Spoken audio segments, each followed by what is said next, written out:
En el video anterior, los hermanos Montes nos relataron sus experiencias cuando tenían que usar el cable entre diferentes estaciones, especialmente recuerdan los famosos vuelos, aquellos tramos que constituían los más peligrosos por la distancia entre torres y la hondonada de la topografía. Según sus recuerdos, los vuelos más complejos estaban entre las estaciones de Miraflores y Papal. En el trayecto estaba situada la famosa Torre 4, que tenía el doble de poleas para sostener el cable en medio de la hondonada. Desde el vuelo era posible ver la quebrada de la Mula y sus hermosas cascadas.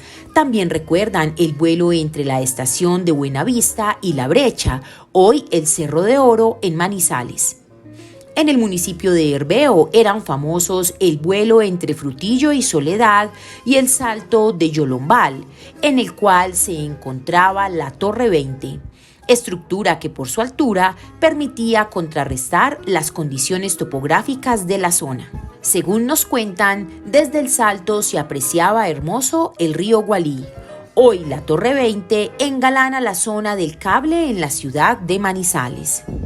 En el video de hoy nos relatan algunas peripecias del cable, especialmente cuando este se rompía, las cuadrillas de hombres que alaban el cable del monte para volverlo a empalmar y del peculiar teléfono que servía de comunicación entre estaciones. Escuchémoslos a continuación.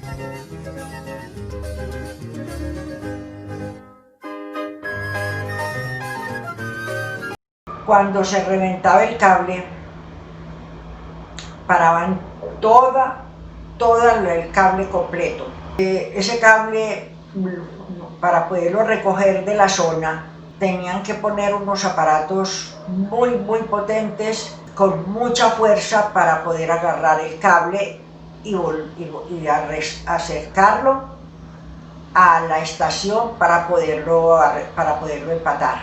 Odisea ver esos hombres en cadena y con esos aparatos subiendo por trochas a volver a arrastrar el cable que llegara a la estación para poder empatarlo. Se iban primero ponían unos aparatos muy potentes en la estación con unas cables de mucha potencia para ir a agarrar el cable donde lo encontraran el daño y agarrarlo. Jalaban hasta que con eso, para sostenerlo, que los trabajadores pudieran sostenerlo, y ayudaban con una cadena de trabajadores ayudando a que el cable pudiera subir fácil hasta donde las dos puntas para llevarlas a una estación de empalmar. Cuando era reventado, supe que le ponían una parte de cable nuevo, pero eso tenía que ir empatado, que no, mejor dicho, quedaba en forma que no, como que no le hubiera pasado nada al cable. Cuando venía sentido el cable, que llegaba a un torsal suelto, y entonces paraban el cable y avisaban a las otras estaciones que pararan el cable porque había llegado un torsal que era un alambre de acero suelto y tenían que de inmediato parar el cable. Si llegaba a una torre así, podía formar una tragedia porque se trancaba y entonces ya se desconectaba el cable de las poleas. Empalmador era que neutralizaban el cable, lo neutralizaban con unos grilletes para que lo tuviera, y acá atrás a veces que se zafaba un torsal, llamaba eso, o sea que el cable traía 8 torsales de alambre, pues puro acero muy grueso, y a veces que se zafaba, se reventaba un cable de esos, entonces quedaba bamboleando.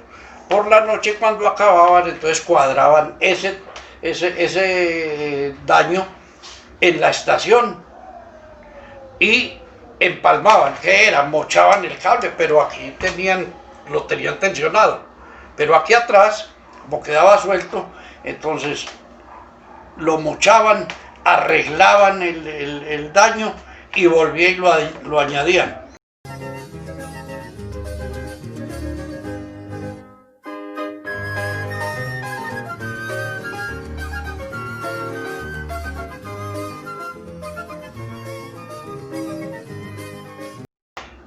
Esa obra, pues, que uno no se explica a esa gente sin el modernismo que hay ahora, pues, y a punta de bueyes y mulas metesen por semejantes cañones, semejantes montañas a extender ese cable, a extender esas líneas de cable, esas cosas tan pesadas para subirlas, quién sabe cuántos metros. Bueno, y el teléfono era el último que quedaba, las líneas de teléfono.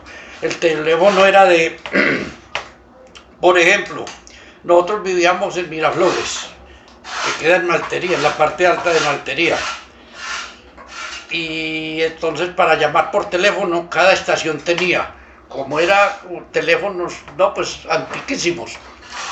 Entonces la señal era, para cada estación tenía una señal. Por ejemplo, Miraflores, un corto y un largo, el timbre. Entonces, en la estación, cuando timbraba el teléfono, entonces escuchaban cuántos timbres eran, entonces ahí identificaban a dónde estaban llamando.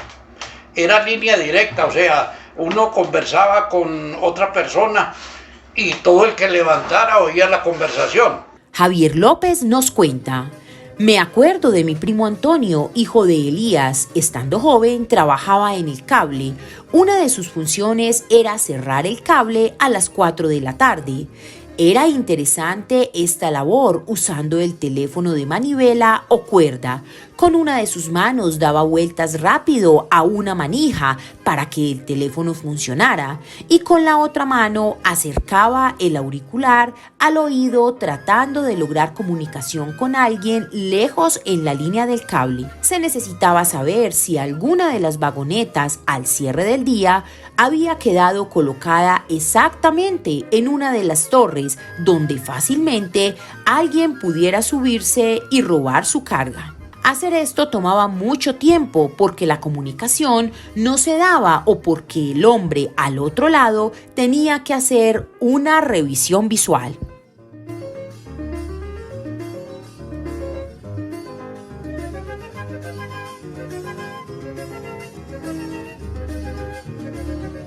Y no olviden contarnos sus historias del cable aéreo Manizales Mariquita con el hashtag Historia Oral del Cable Aéreo de Manizales.